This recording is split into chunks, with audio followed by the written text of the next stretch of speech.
بہت سارے میسیج آئے ہیں مختلف شہروں سے، کچھ مردوں نے کچھ خواتین نے میسیج کیے ہیں حکیم صاحب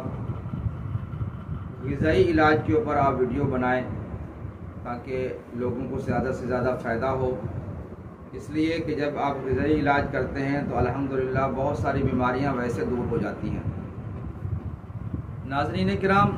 دنیا کے تمام مذاہب میں ایک بات مشترک ہے، وہ ہے انسانیت کی خدمت۔ الحمدللہ الممتاز طبی فاؤنڈیشن کو یہ اعزاز حاصل ہے کہ ہم ہر بیماری کا علاج وہ غذا سے کرتے ہیں، تقریباً 75% غذا دیتے ہیں، بتاتے ہیں جو موافق ہوتی ہے،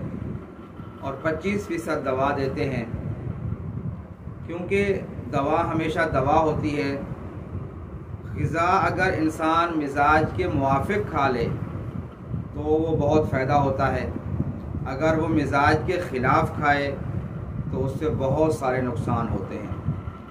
آج جو میں آپ کو یہ غذائی علاج بتاؤں گا وہ یہ ہے کہ 5 قسم کے کوئی سے بھی فروٹ لے لیں موسم کے حساب سے جو آپ کو پسند ہوں، کیونکہ اللہ تعالیٰ کو بندوں سے بہت محبت ہے۔ جیسا موسم آتا ہے اور اللہ تعالیٰ انسان کے فائدے کے لیے ویسے پھل عطا فرماتا ہے، تو 5 قسم کے کوئی سے بھی پھل لیں، فروٹ لیں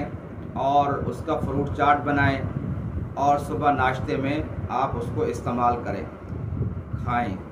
کیونکہ صبح کا جو ناشتہ ہے وہ معدے کے لیے بہت اچھا ہوتا ہے۔ اگر وہ موافق کھائیں گے تو فائدہ ہوگا، اگر مخالف کھائیں گے تو وہ نقصان ہوگا۔ اس کے علاوہ اگر ہو سکے تو آپ 2 رکعت نماز نفل پڑھیں۔ آپ صلی اللہ علیہ وسلم کا ارشاد ہے، من لم یسأل اللہ یغضب علیہ، جو اللہ سے نہیں مانگتا اللہ تعالیٰ کو اس پہ غصہ آتا ہے۔ تو اپنی صحت کے لیے 2 رکعت نماز نفل پڑھ کر اللہ سے دعا بھی کریں اور غذائی علاج بھی کھائیں۔ اور آپ صلی اللہ علیہ وسلم کا ارشاد ہے،